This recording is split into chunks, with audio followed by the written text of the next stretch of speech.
കഴിഞ്ഞ ദിവസം ദുബൈ ഭരണാധികാരി ഉദ്ഘാടനം ചെയ്ത വേൾഡ് ഹെൽത്ത് എക്സ്പോയുടെ 2 വേദികളിലും വൻ ജനത്തിരക്കാണ് അനുഭവപ്പെടുന്നത്.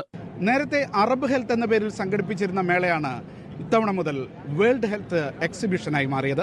180 രാജ്യങ്ങളിൽ നിന്നുള്ള 4800 ആരോഗ്യ സംരക്ഷണ സ്ഥാപനങ്ങളാണ് വേൾഡ് ഹെൽത്ത് എക്സ്പോയിൽ പങ്കെടുക്കുന്നത്. വിവിധ ഗൾഫ് രാജ്യങ്ങളിൽ ആരോഗ്യരംഗത്ത് നിക്ഷേപം നടത്തിയ മലയാളി സംരംഭകരുടെ സാന്നിധ്യവും മേളയിൽ സജീവമാണ്.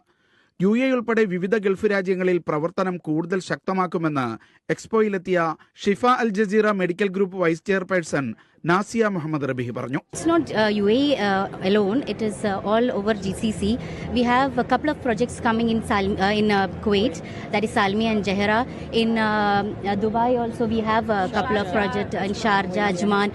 In Bahrain also we have a couple of so we have all GCC we have a huge plan. തീവ്രപരിചരണം, medical imaging, digital health, biotechnology, medical quality management എന്നീ മേഖലകൾ കേന്ദ്രീകരിച്ച് വിവിധ മെഡിക്കൽ കോൺഫറൻസുകളും വേൾഡ് ഹെൽത്ത് എക്സ്പോയിൽ പുരോഗമിക്കുന്നുണ്ട്.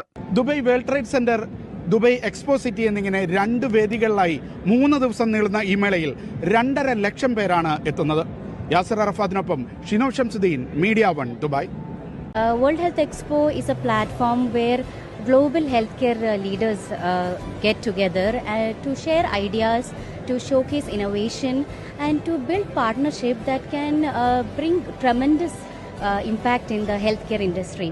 UAE ഉൾപ്പെടെ വിവിധ ഗൾഫ് രാജ്യങ്ങളിലെ പ്രവർത്തനം കൂടുതൽ ശക്തമാക്കുമെന്ന് ഷിഫ അൽ ജസീറ ഗ്രൂപ്പും അറിയിച്ചു. We have a couple of projects coming in Kuwait, that is Salmi and Jahra. In Dubai also we have a couple of projects, in Sharjah, Ajman.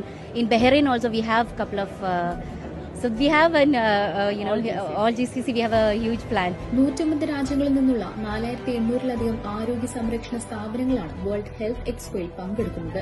Doctors, medicines, pharmaceuticals, medical equipments, technology, innovation തുടങ്ങി എല്ലാം എക്സിബിഷന്റെ ഭാഗമാണ്. ഫെബ്രുവരി 9 മുതൽ 12 വരെ Dubai exhibition സെന്ററിലാണ് world health expo നടക്കുന്നത്.